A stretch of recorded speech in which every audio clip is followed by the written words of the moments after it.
রানাঘাটের জাতীয় সড়কে পুলিশ গাড়ির অ্যাক্সিডেন্ট, হাসপাতালে ভর্তি পুলিশ ইন্সপেক্টর। এছাড়া আহত হয়েছেন চালক। জানা যায়, জঙ্গিপুর থেকে জেপি নাড্ডার সভায় ডিউটি করতে যাচ্ছিল পুলিশ গাড়িটি। সেই সময় 12 নম্বর জাতীয় সড়ক দিয়ে যাওয়ার পথে রানাঘাট কলেজের কাছে এই দুর্ঘটনাটি ঘটে। একটি মালবাহী গাড়ির সাথে পুলিশের গাড়ির সংঘর্ষ হয়। দুর্ঘটনার পর ইন্সপেক্টর ও চালককে উদ্ধার করে রানাঘাট মহকুমা হাসপাতালে আনা হয়। মাথায় পায়ে এছাড়া শরীরের একাধিক জায়গায় চোট নিয়ে তারা ভর্তি হন হাসপাতালে। বর্তমানে তাদের চিকিৎসা চলছে। ব্যুরো রিপোর্ট, বর্তমান ভারত।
পুরো শরীরটা অবশ্যই কোনো দিকে নড়াচড়া করতে পারে, শরীর মানে শরীরের জন্য হাত পা অঙ্গ প্রত্যঙ্গ আমার নাই এরকম মনে হচ্ছে।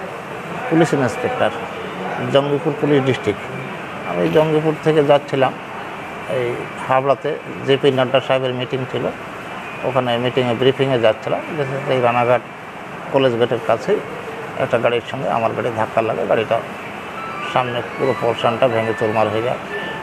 আমি গাড়িতে বসছিলাম, তারপর আমাকে লোকজন ধরে গাড়ি থেকে নামে ভেনে করে এই হাসপাতালে নিয়ে আসলো। আমার পুরো শরীরটা মনে হচ্ছে অবশ হয়ে গেছে, কোনো শক্তি পাচ্ছে না। গাড়ি আসলো, সামনে একটা গাড়ি হঠাৎ করে ব্রেক মেরে দাঁড়িয়ে যায়, এমার্জেন্সি ব্রেক মেরে। আর আমি ব্রেক মেরে থামতে না পেরে পিছনে ঠুকি, যে গাড়ির সঙ্গে সঙ্গে ওই গাড়ি পালিয়ে যায়। আমি আমার সাহেবকে নিয়ে লোকজন ডেকে আবার হসপিটালে নিয়ে আসি। কোন সাহেব? DAB inspector police, Ranaghat college গেটের সামনে। ওই গেটটা আগে ছিল আমার মালবন গাড়ি। ওইটা সাহেবের একটু এখানটাতে মাথাতে লেগেছে, রক্ত বেরিয়েছে। আমার পায়ে লেগেছে, হাতে লেগেছে, আর হালকা একটু বুকে লেগেছে। নাথগঞ্জ থেকে যাচ্ছিলাম হাওড়া, ওখানে জেপি নাড্ডার মিটিং ছিল।